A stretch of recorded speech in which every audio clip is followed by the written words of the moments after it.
오늘 제목은 믿음은 모든 사람의 것이 아니니라.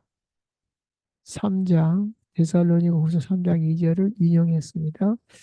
먼저 박스 안에 걸 잠깐 보도록 하겠습니다. 박스 안에 보면 공유부터 하고요.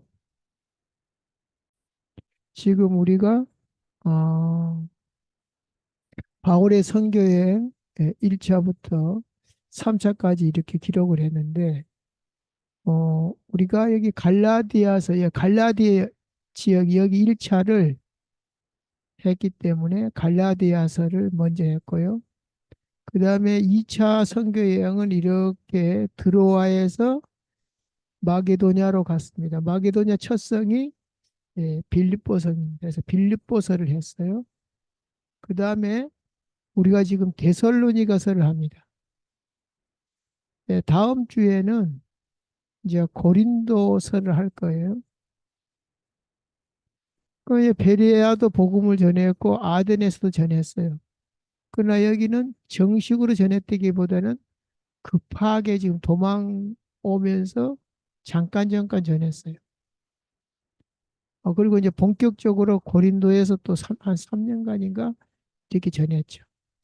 그렇게 해서 에, 물론 여기 아시아에 에베소 교회도 있고 골로새 교회도 있어요.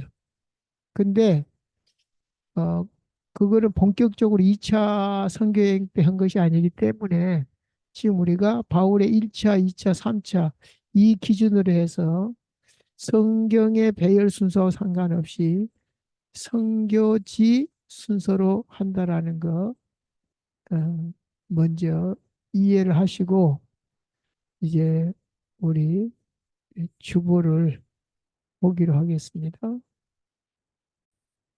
네, 이 주보 보시면 아,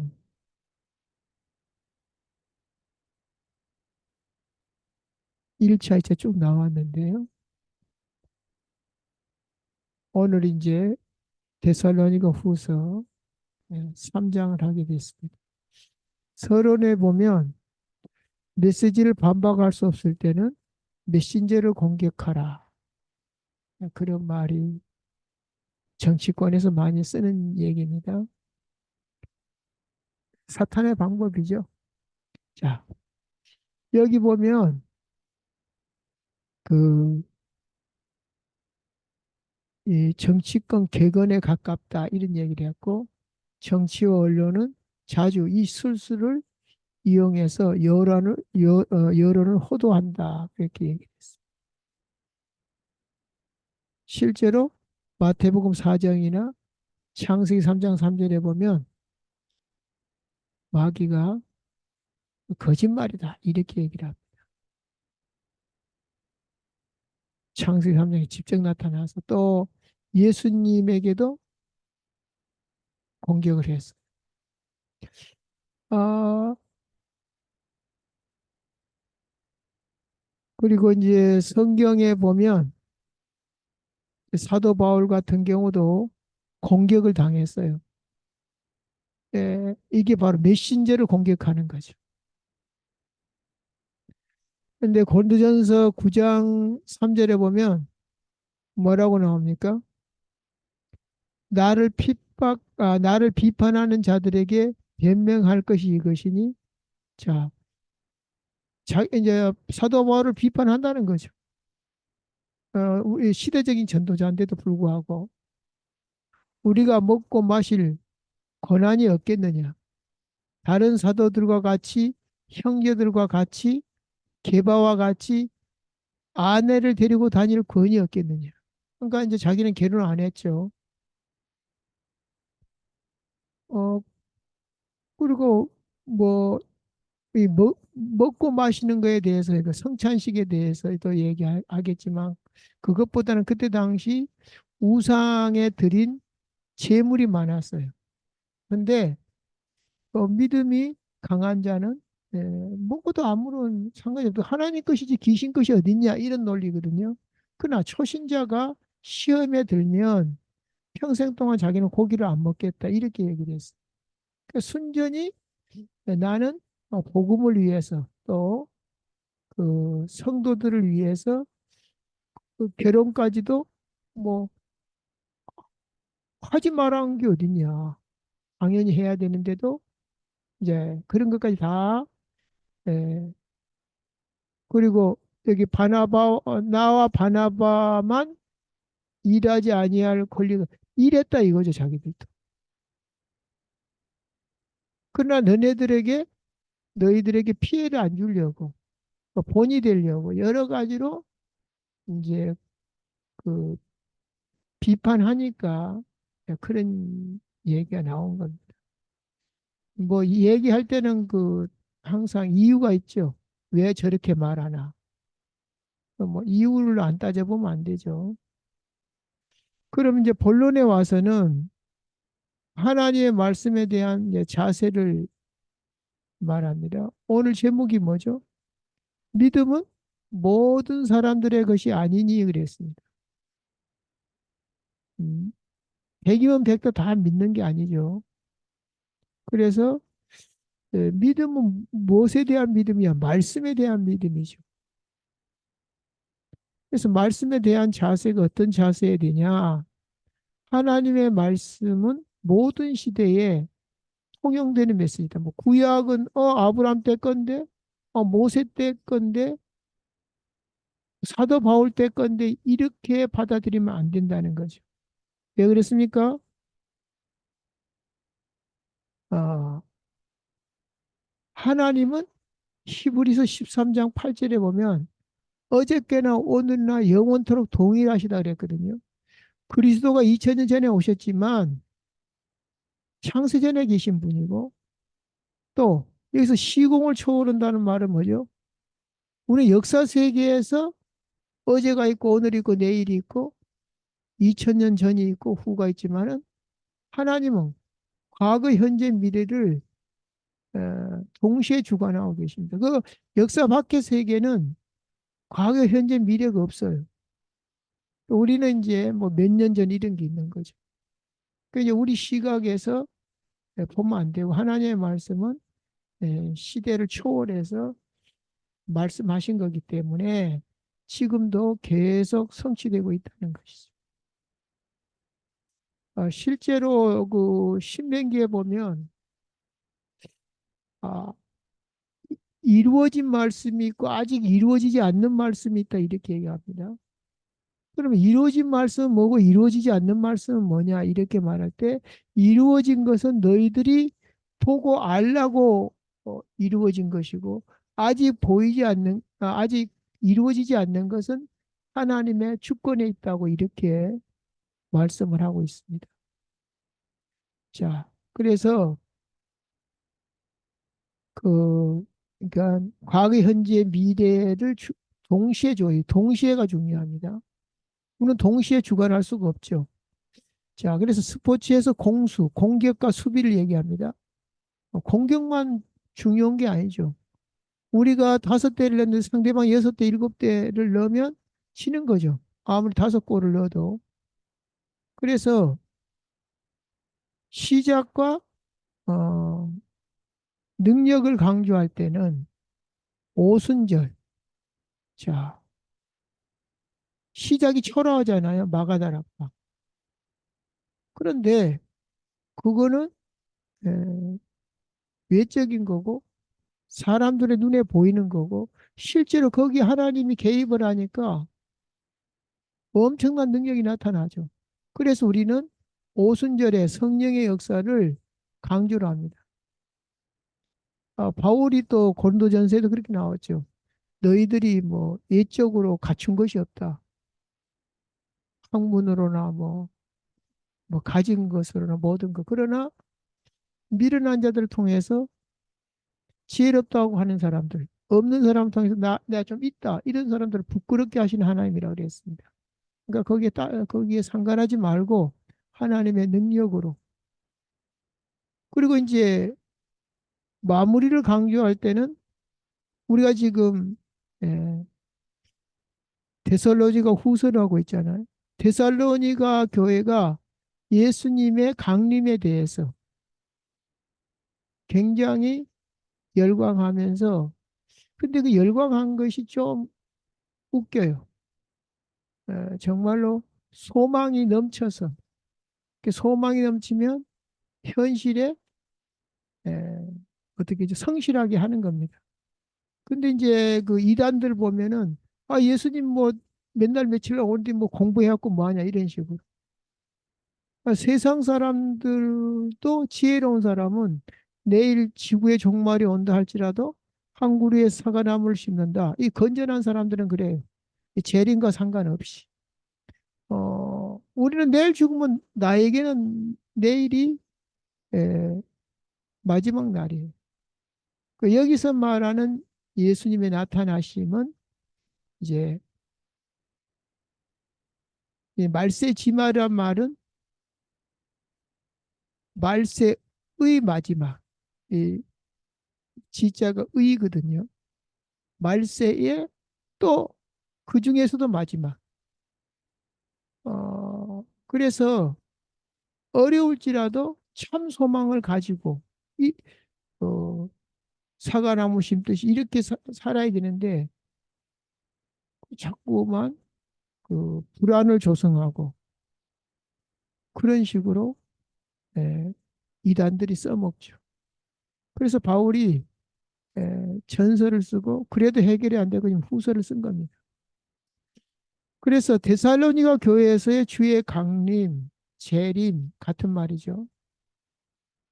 이제 강림은 이제 다시 오실 때 이게 오신다는 뜻인데 재림은 다시 제자잖아요. 예. 예수님이 오셨는데 또 오신다 이거죠. 그때는 십자가에서 죽으시고 부활하시러 온 것이고 두 번째 올 때는 심판을 하러 오시는 거죠. 그래서 어떤 자세로 살아야 되느냐? 예수님의 영광이 십자가와 부활이잖아요. 그래서 그 예수 우리를 통해서 여기 오타 나왔네. 지난주죠. 지난주 강단이 뭐냐? 우리를 통해서 주님이 영광을 받으시겠다. 우리가 고난을 당할지라도 영광을 받으시겠다. 주님이 고난을 통해서 우리에게 영광을 줬듯이 그래서 이제 한 몸인 거죠. 예수님과 우리는. 그다음에 마지막에 나오죠. 창세기 2장의 신랑 신부 그런 관계입니다. 그래서 그의 고난이 나의 고난이고 그의 부활이 나의 부활. 그래서 그 영광까지도 우리를 통해서 영광 받으시고 또 주의 영광이 나의 영광이 되는 그런 얘기를 한 겁니다. 그러면 어, 데살로니가 후서 1장 5절에는 뭐라고 나왔습니까? 재림에 대해서 음, 이는 하나님의 공의로운 심판의 표요 너희로 하여금 하나님의 나라에 합당하도록 합당한 자로 너희로 환난을 받게 하는 자들을 환난으로 갚으시고 환난 받은 너희와 우리는 안식으로 갚으시는 것이 하나님의 공이다. 주 예수께서 자기의 능력의 천사들과 함께 하늘로부터 불꽃 가운데서 나타나실 때에 이제 강림하신다는 거죠. 우리 주 예수의 복음에 복종하지 않는 자에게는 형벌을 내리시리니 우리 하나님과 주 예수 그리스도의 은혜대로 우리 주 예수의 이름이 너희 가운데서 영광을 받으시고 지난주 제목이죠. 너희도 그 안에서 영광을 받게 하려 함이라. 그러니까 이는 곧 허무와 공포가 아닌 정체성과 올곧고 성실한 삶의 원동력으로 메시지를 줬는데 이게 못 알아들어요. 계시록 22장 11절에 보면 불의를 행하는 자는 그대로 불의를 행하고 더러운 자는 그대로 더럽고 의로운 자는 그대로 의를 행하고 거룩한 자는 그대로 거룩하게 하라. 하나님이 그렇게 하라는 거죠. 이게 불의를 행하는 자, 더러운 자들의 정체성은 그대로 더럽고 불의를 행하고 의로운 자는 그러든지 말든지 의롭고 그대로 거룩하게 하라. 그러니까 이제 이 부분을 잘 이해가 안 되면 하나님 없는 것 같이 보여요. 불의한 자누가 뭐 벌도 안 받고 막 이런 식으로. 저놈은 바로 그냥 예? 하나님 뭐 하시노 이런 것처럼. 그래서 하나님 없는 것 같지만 하나님께서 이렇게 하시는구나를 알아야 된다는 거죠. 그러면 우리가 수고를 해도 의미가 있는 것이 있고 뭐 괜히 했다 뭐 이런 게 있어요. 그래서 이제 우리가 어, 예수님의 재림에 대해서 잘 알아야겠다. 잘 알아는 말이 뭐 지식적으로 잘 알아는 얘기가 아니라 지혜적으로 어떻게 그러면 해야 되겠는가. 그래서 사도행전 1장 1절부터 14절을 뭐하라? 주목하라 그랬어. 예, 이미는 이미 하나님의 나라가 주어졌습니다. 여기 있다 저기 있다 이런데 마음속에 있다. 근데 아직 예수님이 안 오셨, 재림 안 하셨고 우리가 아직 하늘나라 안 갔어요. 그 사이에서 이제 초대교회는 어떻게 했는지를 주목하라는 거죠. 그래 예수님 오실 때까지. 아까 여기 나왔죠. 나팔절. 아직 나팔절이 안 됐어요. 지금 어디에 살고 있죠? 오순절과 나팔절 사이에 살고 있는 겁니다. 그래서 초대교회 때부터 지금까지가 그 기간인데 주목을 하는 거예요. 그 초대교회는 어떻게 했는지. 1장에 하나님의 약속을 붙잡고 그들이 모여서 기도했죠. 하나님의 나라가 임했죠. 사실 이미 예수 믿는 순간 하나님의 나라가 주어졌습니다. 근데 이제 여기서 하나님의 나라는 뭐냐면은 1장 3절에 40일 동안 예수님이 설명하시고 하나님 나라에 대해서 40일 또 설명을 해요. 공생애 때 했지만 부활해가지고 또 40일 동안. 그리고 이제 그들이 14절에 기도했을 때 예수님 승천하시고 했을 때 실제로 그 하나님 나라가 각 사람에게 임했죠. 그래서 하나님의 나라에 대해서 이게 각자가 체험할 수는 있지만 모든 사람이 눈에 보이게 나타난 것이 아니기 때문에 비밀이라 그랬어요. 하나님의 나라가 너희에게는 허락되었으나 이 비밀이 허락되었으나 불신자에게는 구원받지 못한 자들에게는 허락되지 않았다 그랬어요.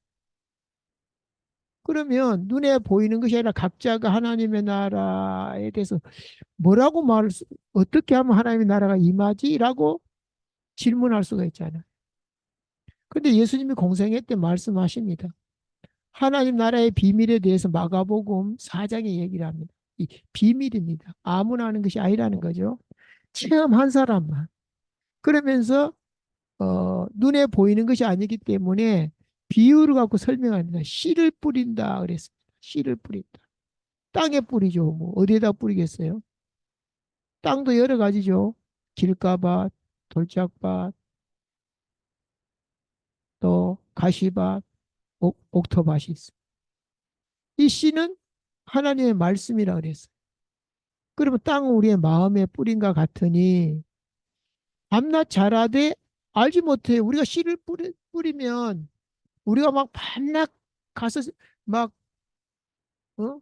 식히 선다고 자라는 게 아니에요. 그냥 눈 떠봐갖고 있으면 또 자라있고 그 다음날 또 자라있고 막 급속하게 자라는 게 있고 천천히 자라는 것은 있습니다만은 그러나 우리가 막 가서 그 몸을 만진다고 되는 것이 아니에요. 그냥 어, 수분과 온도가 맞으면 싹이 트고 어, 그 맞으면 자라게 돼 있어요.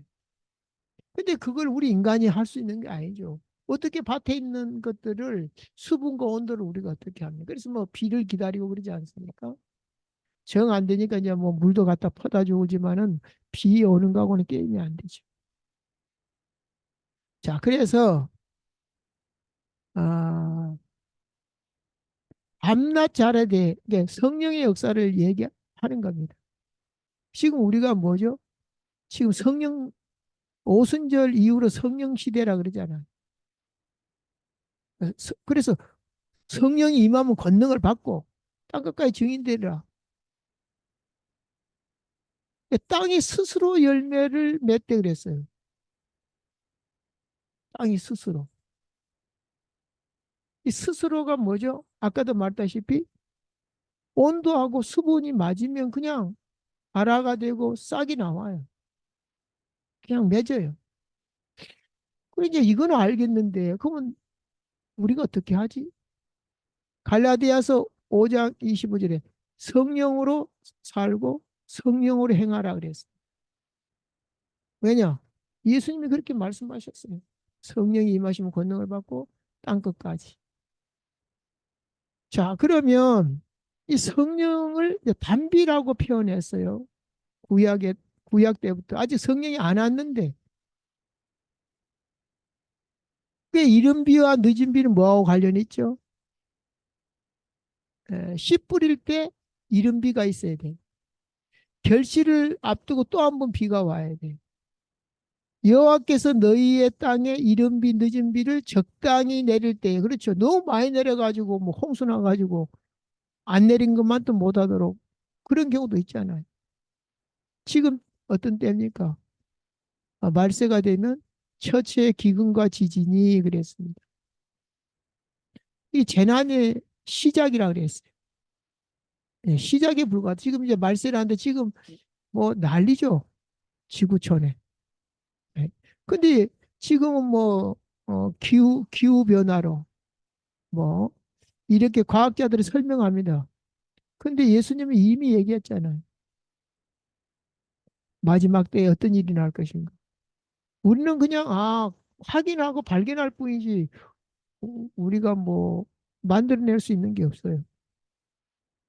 자, 그래서 적당한 때에 음, 내리시리니 이른 비 늦은 비가 너희가 곡식과 포도주와 기름을 얻을 것이요. 이렇게 말씀하고 있습니다. 자,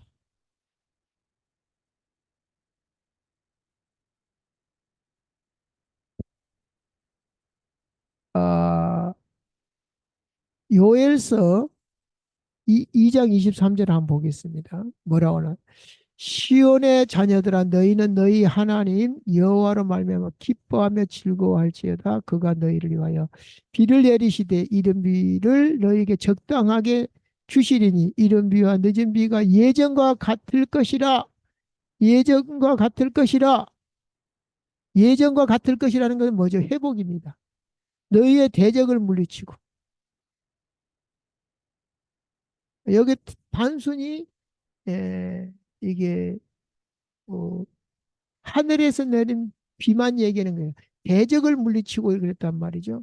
아무리 농사 지어봐도 다 전쟁통에 빼앗기고 뭐 노예로 가고 뭐 그러면 죽고 그러면 소용이 없잖아요. 자, 그 다음에 요엘서 2장 28절이죠. 여기 28절에 뭐라 그랬습니까?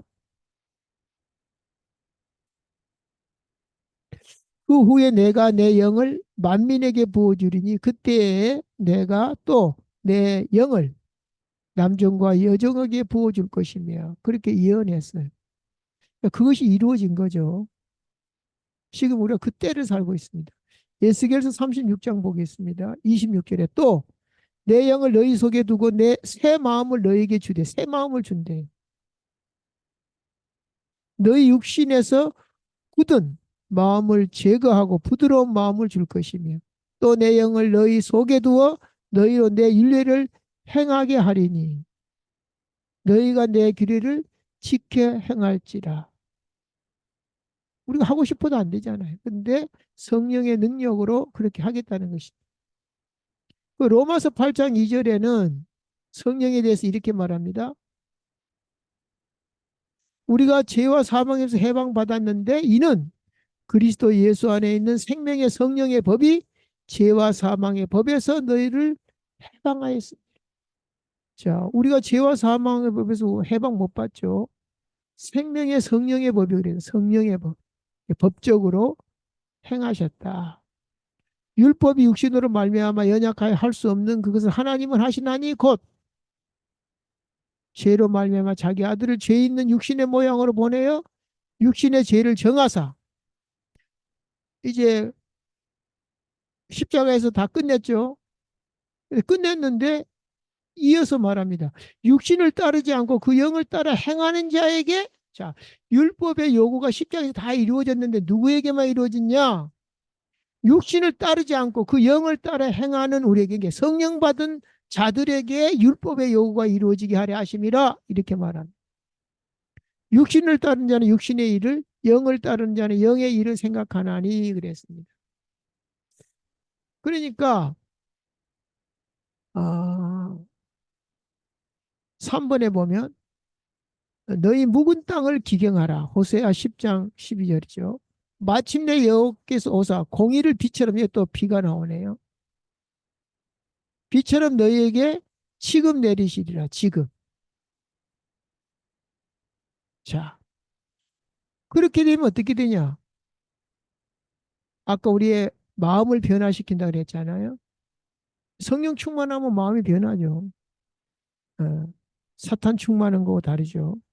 자, 그러니까 여기 보면 에, 로마서 8장 13절을 뭐라고 나왔습니까? 영으로서 몸의 행실을 죽이면 12장 2절에 로마서 12장 2절에 마음을 새롭게 변화받아. 이게 옥토가 되는 거죠. 로마서 12장 1절에는 뭐라 그랬습니까? 너희는 거룩한 산 예배를 드리라 그래요. 거룩한 산 제물이 되라 그랬습니다. 그건 뭔 말이죠? 사, 사, 제물은 죽어야 되는데 산 제물이래. 산 제사.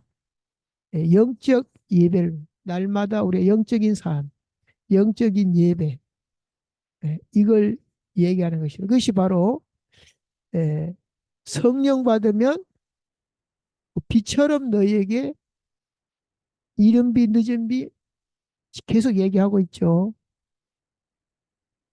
그래서 성령 받기를 충만 받기를 힘쓰는 것입니다. 자, 그러면 잘 안 되잖아요. 알겠는데 성령 충만 받고 싶죠. 성령 충만 기도했거든요. 근데 제가 이 마지막에 이 모든 것이 가장 정상적이고 쉽고 정상적이고 자연스럽게 하는 길이 있다. 관계다. 자, 뭐 아버지한테 얘기한 거하고 아저씨한테 말한 거하고 자기 부인한테 얘기한 거하고 이웃집 아줌마한테 얘기한 거 다르죠. 부자연스럽죠. 뭔가 부담스럽죠. 예. 좋아하는 남녀 관계도 아직 관계가 형성이 안 되면 굉장히 조심스럽습니다. 자연스럽지가 않아요. 조심할 게 많아요. 그래서 이 관계에 대해서 얘기를 한 이유는 오늘 제목에도 나옵니다. 믿음이 나오죠.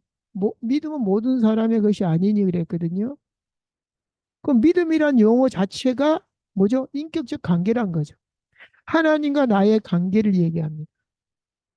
근데 다행스럽게 히브리서 2장 11절에 뭐라 그럽니까? 거룩하게 하시니와 거룩하게 함을 입은 자가 다 하나에서 난지라 그랬거든. 하나. 같은 데서 나왔대. 그래서 이제 창세기 1장이 계시지 않아요? 예언이란 말이죠. 계시죠. 뭘 계시했어요? 2장에 그렇게 계시하고 있지 않습니까? 아담과 하와를 들어서 신랑 대신 예수라 그러잖아요. 그럼 신부가 누구냐? 우리잖아요. 그럼 아담이 신랑이잖아요. 그럼 신부가 어디서 나왔어요? 아담의 갈빗대에서 나왔잖아요. 그래서 하나에서 난지라는 말이 이제 이해가 되는 거예요. 근데 그것이 이해가 되고 믿어지는 사람이 있고 그게 말이 되나 이런 사람은 내 믿음대로 될지라니까 어쩔 수가 없죠. 그래서 그 아담 갈빗대를 취하고 취하신 갈빗대로 여자를 만드시고, 이 말은 뭐죠? 예수님이 나를 만드시고 자기를 자기의 여기 그냥 뭐 창세기 대로 글자대로 얘기하자면 예수님의 뼈를 가지고 나를 만든 거라. 그게 분신이죠. 하나에서 난 거죠. 그래서 아담이 이르되 이는 내 뼈 중에 뼈요 살 중에 살이 계시라고요. 예수님이 우리를 보고 너는 내 살 중에 살이요 뼈 중에 뼈다 이렇게 말한다는 거죠. 이러므로 남자가 부모를 떠나 그의 아내와 합하여 둘이 한 몸이 이룰지라. 예수님과 우리는 한 몸이에요. 부부를 보고 한 몸이라고 그러잖아요. 25절에 아담과 그의 아내 두 사람이 벌거벗었으나 부끄러워하지 아니하느라. 예수님 나타나면 두려워하는 사람이 있고 아이고 예수님 가서 뛰어가서 안을 사람이 있고 두 종류겠죠. 부끄러워하지 아니하요. 벌거벗었으나.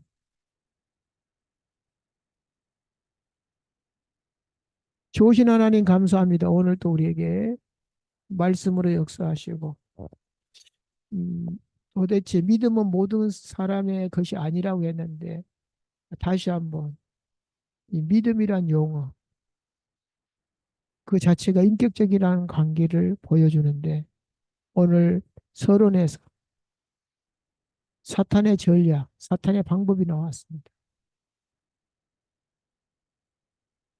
메시지를 반박할 수 없을 때는 메신저를 공격해서 하나님 말씀임에도 불구하고 그 사람을 통해서 믿지 못하게 하는 사탄의 방법을 우리가 알고 항상 하나님 말씀으로 돌아갈 수 있도록 역사해 주옵시고 또 말씀에 대한 자세는 믿음이라고 했지만 히브리서 4장 12절에는 하나님의 말씀은 살아있고 운동력이 있어 찔러 쩍거기까지 하며 마음과 생각과 뜻을 판단하시나니 지은 것이 하나도 그 앞에서 나타나지 않음이 없고 우리를 결산하실 이에 눈앞에 만물이 벌거벗은 것 같이 드러나리라 그랬습니다. 이제 하나님 되신 말씀에 대한 어, 올바른 자세를 가지고 또 이 오순절과 나팔절 사이에 살고 있는 우리들이 주목해야 될 것이 뭔가? 하나님 나라와 그분의 통치입니다. 우리가 그분의 주권 속에 들어가야만이 그분의 통치를 받고 하나님의 나라를 누릴 수 있음을 다시 한번 알고 온전히 누릴 수 있도록 역사해 주옵소서. 우리를 죄와 사망의 법에서 해방하신 그리스도 예수 이름으로 축복하고 기도하옵나이다.